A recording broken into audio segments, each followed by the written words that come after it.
In Total War Warhammer 3, we'll be venturing to some of the most deadly and mysterious regions of the Warhammer Fantasy Battles universe. In Warhammer 1, we were in the Old World. In Warhammer 2, we ventured to the New World, within Lustria and Nagarond. In Warhammer 3, we'll be venturing to Kislev, to the very top and west underneath the Chaos Realms, who have been the bulwark of humanity, keeping the human civilization safe from the constant chaos incursion. But to the east, we have the mysterious, private and very ancient civilization of Grand Cathay. Beyond the mortal and humanoid realms, we can also travel to and play within the Chaos Realms themselves. 4 ruinous powers seek to rule over this place, ever seeking to slip their bonds. We have Nurgle, the Plague God, Slanesh, the Lord of Excess, Tzeentch, the Changer of Ways, and Khorne, the God of Blood, Slaughter and Rage. The inclusions of areas like the Chaos Realms has given us the opportunity to showcase the most visually distinct gameplay in Total War history. It's also allowed the design teams to really experiment and innovate with new gameplay features such as the survival battles, which really accentuates the horror and majesty of these demonic realms. The focus on the eastern fringes of the map has really allowed us to explore never before seen races in such detail in any Warhammer IP.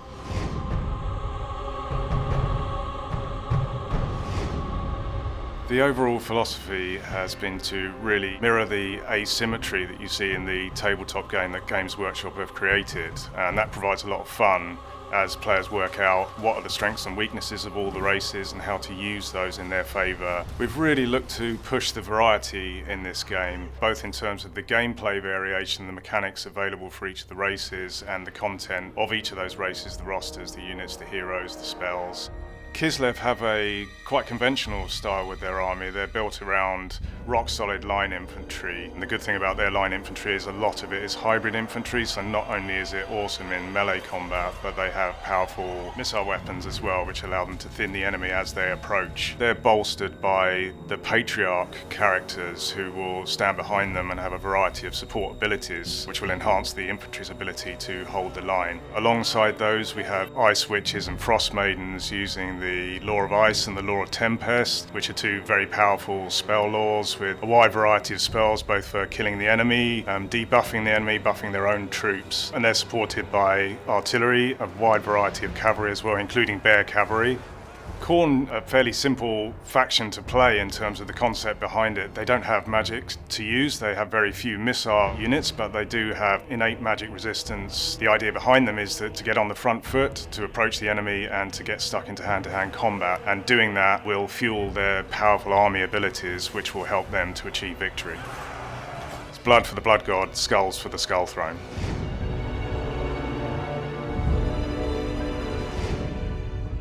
The thought behind survival battles is we really wanted to get the players immersed in the realm of chaos. So once you've invaded it, you're basically going up to one of the Chaos God's backyards and you're trying to kick the door in, essentially. We really wanted to show off the scale of that, be it with the map, the amount of units that you're fighting against, and the tools that you have in your arsenal to defeat them. This also gave us the opportunity to add in new features, such as building defensive structures, allowing your units to be summoned within battle, and you can upgrade and replenish them. We're also hoping that when players go into these battles, use all these new features, they can overcome the horde of demons that attack them and, really come away with a great sense of accomplishment, knowing that you've bested one of the Chaos God's armies.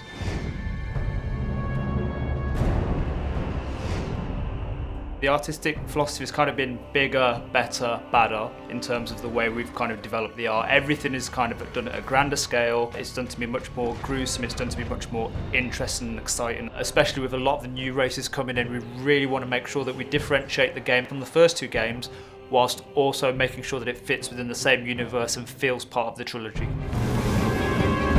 The Elemental Bear was a really interesting character. We did originally look at how can we approach it. Should it be done in a more ethereal look? So should it be more ghostly, more spell-based?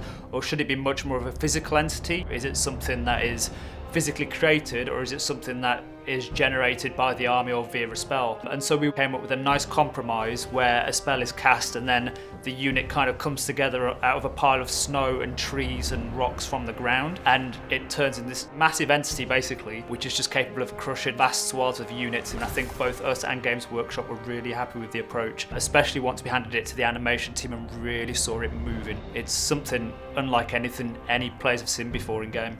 In contrast to the Elemental Bear, for Khorne we've got the Bloodthirster, who is very much an equivalent in terms of the size. They're both quite ginormous, both quite massive, running around with an axe and a whip. And when you imagine these kind of units both attacking each other in battle, and you see these humanoid units running around, scurrying around their legs, you get this feeling from an old kaiju movie of these huge monstrous units taking each other on, and it really emphasises the scale difference between the races and the factions that we're going for this time around in this game.